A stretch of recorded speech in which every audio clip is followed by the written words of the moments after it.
Hello दोस्तों, सामान्य ज्ञान ग्रुप यूट्यूब चैनल में आप सभी का स्वागत है। मैं भूपेंद्र गौतम लेकर आया हूं आपके लिए संस्कृत व्याकरण की महत्वपूर्ण क्लास। दोस्तों, जैसा कि पिछले दो वीडियो में अपन ने बात की थी वर्ण विचार और उच्चारण स्थानों के बारे में, उससे आगे की बात इस वीडियो में करेंगे अपन। तो वीडियो शुरू करने से पहले जिन्होंने अभी तक चैनल को सब्सक्राइब नहीं किया वो सब्सक्राइब करें, बेल आइकन को प्रेस करें, जिससे कि हमारे द्वारा अपलोड किए जाने वाले प्रत्येक वीडियो की जानकारी आपको पहले से प्राप्त हो सके और आप लाइव क्लास का फ़ायदा उठा सकें। लाइव क्लास में आपको बेनिफिट ये है, यदि कहीं भी समझ में नहीं आता है तुरंत आप कमेंट कर सकते हैं, जिसका निस्तारण मेरे द्वारा तभी कर दिया जाएगा। तो शुरू करते हैं।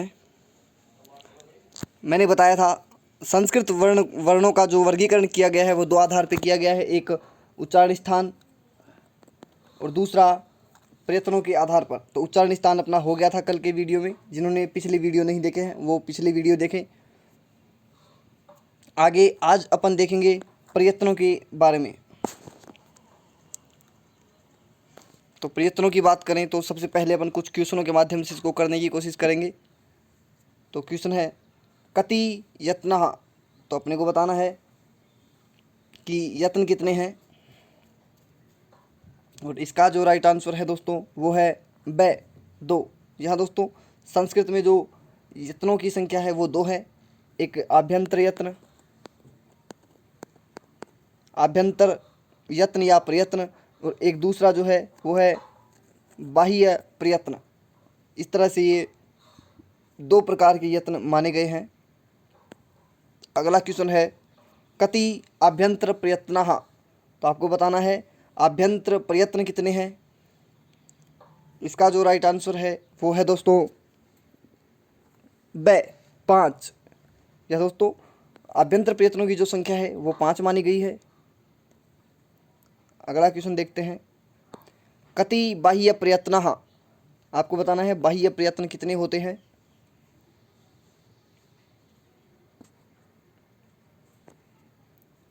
और इसका जो राइट आंसर है वो है 11। बाह्य यत्नों की संख्या जो है वो है 11 है, जबकि आभ्यंतर प्रयत्नों की जो संख्या है वो है 5। आभ्यंतर प्रयत्न 5 माने गए हैं जबकि बाह्य प्रयत्न 11। अगला क्वेश्चन है सिद्धांत कौमुदी अनुसार कति आभ्यंतर प्रयत्नः, तो आपको बताना है सिद्धांत कौमुदी जो कि भट्टोजी दीक्षित के द्वारा लिखी गई थी। भट्टोजी दीक्षित महोदय ने सिद्धांत कौमुदी ग्रंथ की रचना की। इसके अनुसार भट्टोजी दीक्षित ने कितने आभ्यंतर प्रयत्न माने हैं ये आपको बताना है, जबकि सामान्य रूप से मैंने बताया अभी 5 प्रकार के आभ्यंतर प्रयत्न होते हैं। सिद्धांत कौमुदी के अनुसार बात करें दोस्तों तो इसके अनुसार 4 आभ्यंतर प्रयत्न स्वीकार किए गए हैं, जिनकी आगे अभी बात करेंगे अपन। अगला प्रश्न है अंतस्थ वर्णानाम आभ्यंतर प्रयत्न है भवति, तो आपको बताना है अंतस्थ वर्णों का आभ्यंतर प्रयत्न क्या होता है। तो इसका राइट आंसर है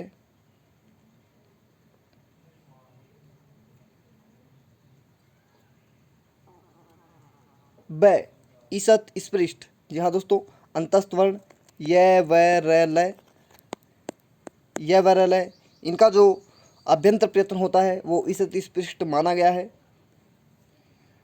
अगला प्रश्न देखते हैं। अगला प्रश्न है प्रक्रिया दशायाम एकारस्य आभ्यंतर प्रयत्न है भवति। प्रक्रिया दशा में एकार अर्थात ए वर्ण का जो आभ्यंतर प्रयत्न है वो होता है, और इसका जो राइट आंसर होगा वो होगा दोस्तों ए विवृत। अभी प्रक्रिया दशा और प्रयोग दशा के बारे में अपन विस्तार से देखेंगे आगे कुछ क्वेश्चनों के बाद में। अगला क्वेश्चन है प्रत्येक व्यंजनस्य कति बाह्य यत्नः भविष्यति। प्रत्येक व्यंजन के कितने बाह्य यत्न हो सकते हैं, आपको बताना है कि प्रत्येक व्यंजन के कितने बाह्य यत्न संभव हैं। और इसका जो राइट आंसर है दोस्तों वो है 4। जी हाँ दोस्तों, प्रत्येक व्यंजन वर्ण के 4 बाह्य यत्न हो सकते हैं, जिनकी चर्चा अभी करेंगे अपन। तो शुरू करते हैं। ये थे कुछ क्वेश्चन, अब विस्तार से इनके बारे में अध्ययन करते हैं। सबसे पहले, किसी भी वर्ण का उच्चारण करने पर मुख के आंतरिक एवं बाह्य अंगों द्वारा जो प्रयास किया जाता है उसे यत्न या प्रयत्न कहा जाता है। अर्थात वर्णों के उच्चारण में किया जाने वाला आंतरिक प्रयास, आंतरिक बल जो अपन लगाते हैं, उसको यत्न या प्रयत्न कहा जाता है। यत्नों की बात करें तो ये 2 प्रकार के होते हैं, आभ्यंतर और बाह्य। इस तरह से 2 प्रकार होते हैं यत्नों के, आभ्यंतर और बाह्य। आभ्यंतर प्रयत्नों की बात करें तो जब किसी वर्ण का उच्चारण किया जाता है तो उच्चारण से ठीक पहले जब आंतरिक प्रयास किया जाता है उसे आभ्यंतर प्रयत्न कहा जाता है। यहाँ पे ध्यान रखना है, आभ्यंतर प्रयत्न जब वर्ण के उच्चारण से ठीक पहले किया गया आंतरिक प्रयास आभ्यंतर प्रयत्न कहलाता है। ये 5 प्रकार का होता है, स्पृष्ट, ईषत् स्पृष्ट, ईषत् विवृत, विवृत और संवृत। इनका भी विस्तार से देखते हैं। स्पृष्ट आभ्यंतर प्रयत्न के अंतर्गत स्पर्श वर्णों को शामिल किया गया है। स्पर्श वर्णों की संख्या मैंने आपको बताई भी थी और बता देता हूँ। क से लेकर मैं तक के जो वर्ण हैं उनको स्पर्श वर्ण कहा जाता है, जिनकी कुल संख्या मानी गई है 25। इनको वर्गीय वर्ण भी कहा जाता है और इनका आभ्यंतर प्रयत्न जो है वो स्पृष्ट होगा।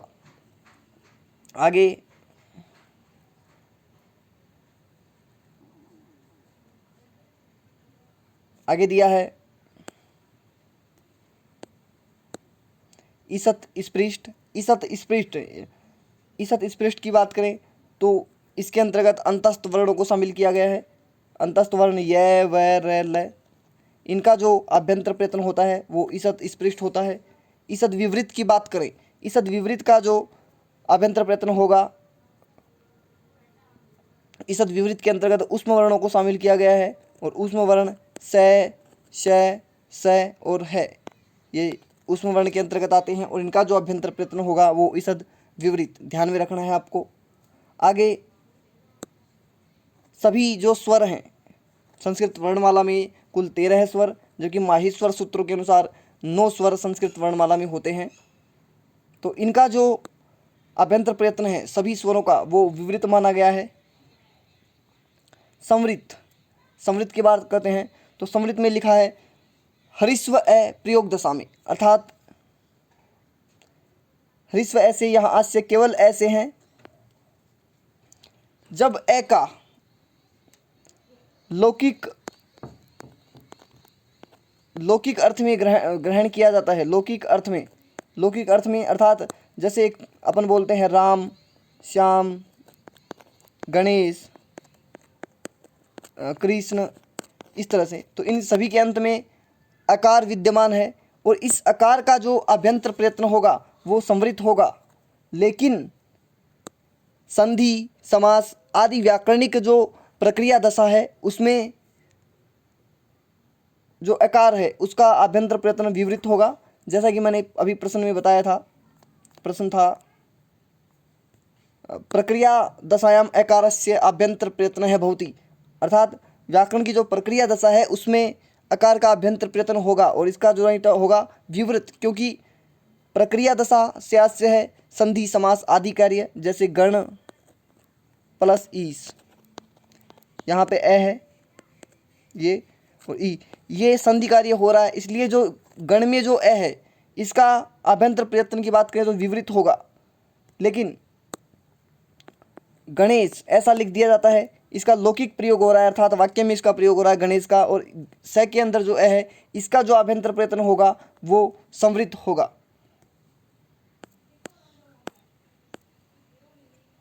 तो ये था आभ्यंतर प्रयत्नों के बारे में, जबकि मैं बता देता हूँ। भट्टोजी दीक्षित ने ग्रंथ लिखा सिद्धांत कौमुदी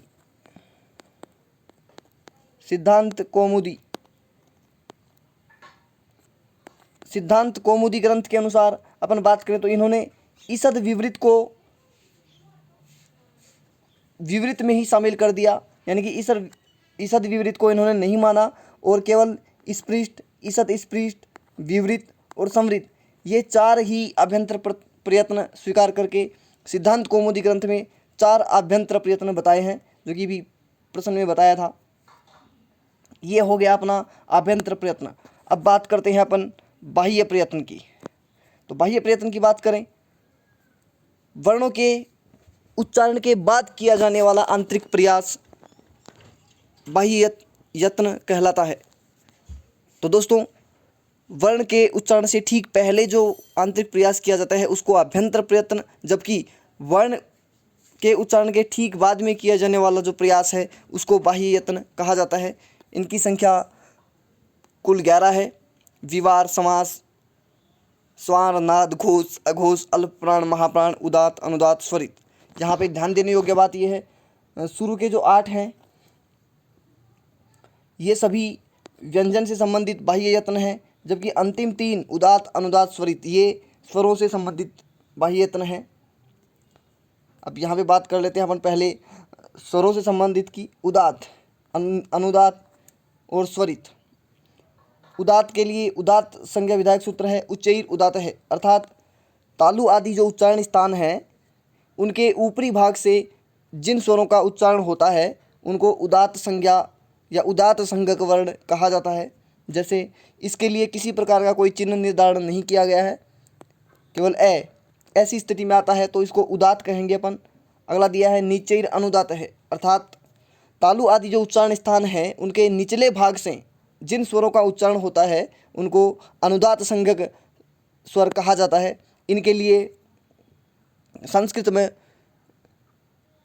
कुछ चिन्ह निर्धारण किया गया है। तो अनुदात के लिए जो चिन्ह है वो इस प्रकार से होगा, ए लिखा हुआ है, इसके नीचे एक आड़ी रेखा, इस तरह की रेखा खींची हुई यदि आपको मिलती है तो ये चिन्ह होगा अनुदात का, और बिना किसी चिन्ह के मिलता है तो उसको कहेंगे उदात।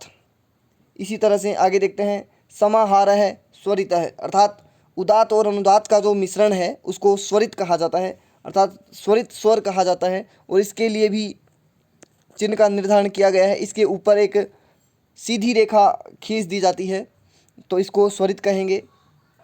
ध्यान देने योग्य बात है, स्वरित के लिए ऊपर, वर्ण के ऊपर सीधी रेखा खींची हुई मिलेगी। अनुदात की बात करें तो अनुदात के वर्ण के नीचे आड़ी रेखा खींची मिलेगी, जबकि उदात के लिए किसी प्रकार का कोई चिन्ह नहीं है। और ये ध्यान रखना है दोस्तों, यहाँ पर सभी स्वरों की बात हो रही है। उदात, अनुदात और स्वरित ये 3 भेदों से स्वर बनते हैं, जिनकी अभी आगे कल के वीडियो में अपन बात करेंगे।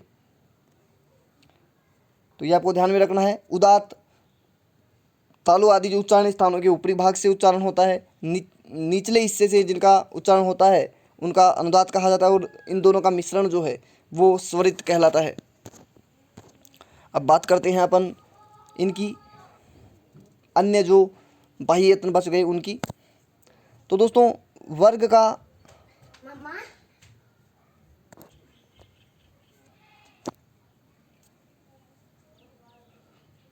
प्रत्येक वर्ग का पहला और दूसरा वर्ण विसर्ग,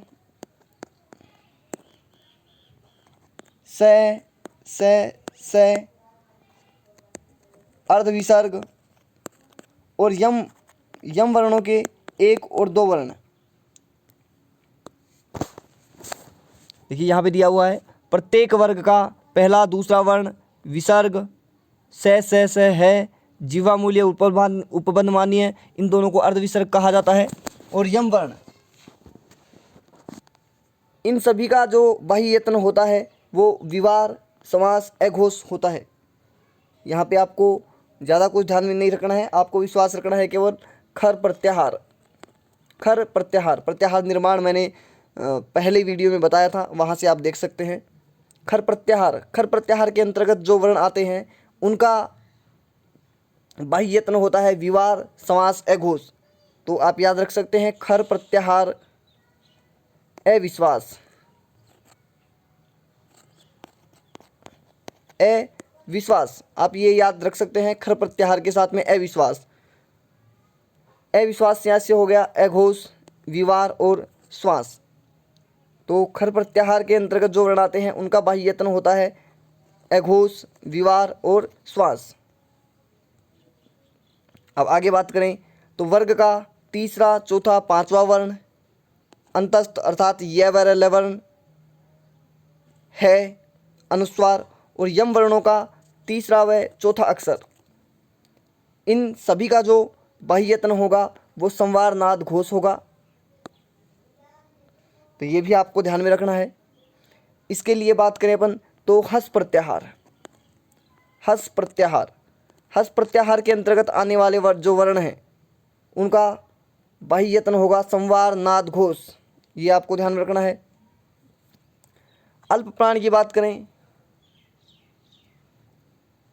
तो अल्प प्राण में आप ध्यान में रख सकते हैं प्रत्येक वर्ग का पहला, तीसरा, पांचवा वर्ण अंतस्थ वर्ण और अनुस्वार तथा 1 व 3 यम वर्ण, ये अल्प प्राण के अंतर्गत आते हैं। जो कि महाप्राण के अंतर्गत प्रत्येक वर्ग का दूसरा और चौथा वर्ण, ऊष्म वर्ण और विसर्ग, जीवा मूल्य व उपधमानी आदि अर्धविसर्ग जो है वो, और यम वर्णों की बात करें तो दूसरा व चौथा यम वर्ण महाप्राण के अंतर्गत आते हैं। दोस्तों अल्प प्राण व महाप्राण से आशय है, अल्प प्राण का आशय है कि जिनके उच्चारण में कम समय लगता हो, जबकि महाप्राण का आशय है जिनके उच्चारण में अल्प प्राण से अधिक समय लगता हो। तो इस तरह से ये होगा। अब अल्प प्राण आपको याद रखना है 1, 3, 5 प्लस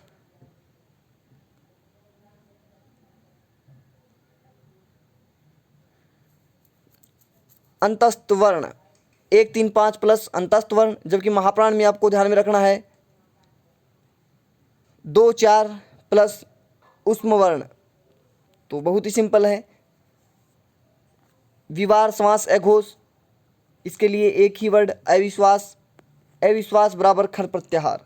खर प्रत्याहार के अंतर्गत आने वाले सभी वर्ण जो हैं वो विवार, श्वास, अघोष के अंतर्गत पढ़े गए हैं।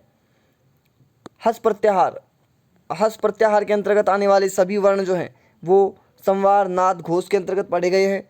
अल्प प्राण की बात करें तो प्रत्येक वर्ग का 1, 3, 5 और अंतस्थ वर्ण अल्प प्राण के अंतर्गत आते हैं, जबकि महाप्राण की बात करें तो प्रत्येक वर्ग का दूसरा व चौथा वर्ण शामिल किया गया है। अब प्रयत्नों में और बात करें आगे तो यहाँ से प्रयत्नों से संबंधित कुछ और क्वेश्चंस बनते हैं जिनकी बात करते हैं। देखिए दोस्तों, प्रत्येक व्यंजन वर्ण के 4 बाह्य यत्न हो सकते हैं। जैसे प्रत्येक व्यंजन वर्ण की बात करें तो मैं आपको बता देता हूँ। जैसे यहाँ पर क दिया हुआ है, ये क, तो क जो वर्ण है इसके 4 बाह्य यत्न संभव हैं। जैसे 3 तो ये हो गए विवार, समास, अघोष, और एक यहाँ पे देखो आप अल्प प्राण और महाप्राण है, इनमें से भी क किसका है, क अल्प प्राण है। तो 3 + 4 कितने बाह्य यत्न हो गए, 4 बाह्य यत्न क वर्ण के हो गए। इसी प्रकार से दूसरे वर्ण को भी अपन देखेंगे। जैसे देख लेते हैं ण वर्ण को, देख लेते हैं ण की बात करें तो ण के जो बाह्य यत्न है संवार, नाद, घोष, 3 ये हो गए, और एक हो गया ण अल्प प्राण। तो न वर्ण के भी 4 हो गए। इसी तरह से प्रत्येक जो वर्ण है उनके 4 बाह्य यत्न बनाए जा सकते हैं। जबकि स्वर की बात करें, स्वर की, तो स्वर के लिए 3 बाह्य यत्न हैं। प्रत्येक स्वर के 3 बाह्य यत्न होते हैं, ए के, उदात, अनुदात और स्वरित। इस तरह से प्रत्येक स्वर के 3 तथा प्रत्येक व्यंजन के 4 बाह्य यत्न बनाए जा सकते हैं, ध्यान में रखना है आपको। इसके अलावा आप और बात करें आभ्यंतर प्रयत्नों की, तो प्रत्येक कोई भी वर्ण हो, चाहे से वो व्यंजन वर्ण हो या स्वर, केवल एक ही आभ्यंतर प्रयत्न होगा। आभ्यंतर प्रयत्न केवल एक ही होगा। जबकि बाह्य यत्नों की बात करें तो व्यंजन के 4 बाह्य यत्न, जबकि स्वर के 3 बाह्य यत्न होते हैं। अब यहाँ से एक सीधा सा क्वेश्चन पूछ लिया जाता है, प्रत्येक वर्ण के कितने यत्न संभव हैं या कितने प्रयत्न संभव हैं। तो प्रत्येक व्यंजन वर्ण की बात करें तो व्यंजन वर्ण के 5 प्रयत्न जो हैं हो सकते हैं। एक तो आभ्यंतर प्रयत्न + 4 बाह्य प्रयत्न। जबकि स्वर की बात करें तो स्वर के 4 यत्न हो सकते हैं, एक आभ्यंतर प्रयत्न + 3 बाह्य प्रयत्न से। तो ये चीज़ें आपको ध्यान में रखनी है दोस्तों।